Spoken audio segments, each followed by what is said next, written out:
संभल में क्या कुछ हुआ कोई जस्टिफाई नहीं कर सकता। किसी भी तरीके से पत्थरबाजी को जस्टिफाई किया जा सकता है क्या? प्रशासनिक अधिकारियों को चोटिल किया गया, इसको जस्टिफाई किया जा सकता है क्या? आपके बीच में अफवाह फैला दी गई, उसके बाद इतनी बड़ी संख्या में लोग जमा हो गए, इसको जस्टिफाई किया जा सकता है क्या? नहीं किया जा सकता।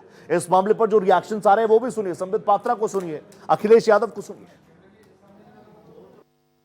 देखिए, ये सरकार अपनी नाकामी छिपा रही है और चुनाव में जो वोट की लूट हुई थी, जिस तरीके से चुनाव को प्रशासन की ताकत से और वोट को डलवा करके अधिकारियों के माध्यम से जो चुनाव जीता, उस नाकामी को छिपाने के लिए इन्होंने दंगा कराया है। अगर सर्वे की बात थी, जब पहली बार सर्वे हुआ तो किसी को आपत्ति नहीं थी, और अगर कोई जिम्मेदार है तो वहां का प्रशासन जिम्मेदार है। और अगर ये होर्डिंग, जुर्माना, उनके नाम जारी करना, तो कम से कम भारतीय जनता पार्टी को उनके भी नाम जारी करने चाहिए जो सर्वे के समय पर भारतीय जनता पार्टी के नारे लगाते हुए भारतीय जनता पार्टी के समर्थक सर्वे के समय गए थे। कम से कम उनके नाम तो जारी हों। दोषी वही लोग भी हैं, क्योंकि सर्वे की टीम के साथ भारतीय जनता पार्टी के लोग कैसे जा सकते हैं? देखिए, जहां तक आपने संभल के विषय में सवाल पूछा है, मेरा बड़ा स्पष्ट मानना है कि इस पर किसी प्रकार की राजनीति नहीं, इस पर इन्वेस्टिगेशन चल रही है और हम सबको इन्वेस्टिगेशन के नतीजे का इंतजार करना चाहिए। और भारतवर्ष में संविधान का राज है। स्वाभाविक रूप से जो लोग इसके पीछे रिस्पॉन्सिबल हैं, जिनके कारण यह हुआ है, उनको बख्शा नहीं जाएगा। तो संभल से क्या चीजें निकल कर आएंगी, इन्वेस्टिगेशन में क्या कुछ आएगा? क्योंकि एफआईआर में जो तथ्य शामिल किए गए हैं वो वाकई चौंकाते हैं, शॉकिंग है, चिंतनीय भी है। मेरे सहयोगी अनुज मेरे साथ जुड़े हुए हैं। अनुज, अभी आप संभल में भी घूमे, वहां के माहौल को भी आप समझने की कोशिश कर रहे थे।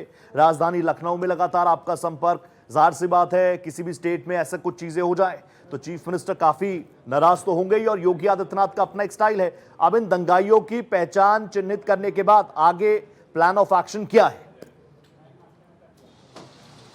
और बिल्कुल रोहित जी, जिस तरह से संभल को दंगों की आग में झोंकने की तैयारी थी, तो इसी को लेकर अब जिस तरह से ये दंगाई आए, अब जो ये जिस तरह से हिंसा का रूप अख्तियार किया इन पत्थरबाजों को, तो अब इनके लिए जांच हो रही है और जांच में धीरे धीरे ये सब चीजें निकल के आ रही है। यही कारण है कि अब संभल की हिंसा को लेकर जिला प्रशासन, पुलिस प्रशासन एक्शन मोड पे है। दूसरी ओर रिपोर्ट भी शासन को सौंपी गई कि आखिर ये हिंसा में बवाल कैसे हुआ, ये बवाल इतना बड़ा रूप कैसे अख्तियार किया, क्या वहाँ के लोकल नेताओं की आपसी रंजिश या वर्चस्व की लड़ाई का नतीजा था, जिससे कि वहां पे भड़काऊ बयान और उकसावे के कारण इस तरह की हिंसा का रूप लिया। दूसरी ओर अब यूपी पुलिस ने जो पत्थरबाज हैं उनमें से 100 लोगों को चिन्हित किया, जिसमें कि 38 लोगों की तस्वीर जारी कर दी है। यानी अब आज रात तक या तो होल्डिंग या पोस्टर अब संभल के चौक चौराहों पे लग जाएंगे, नखासा छत्र में भी लग जाएंगे, या फिर कल सुबह होते होते इनके ऊपर इनाम भी घोषित किया जाएगा, क्योंकि अब योगी सरकार बेहद सख्त है और इनके खिलाफ कड़ी कार्रवाई को लेकर भी और एक्शन मूड में है। क्योंकि योगी सरकार ने कहा है कि अब जो भी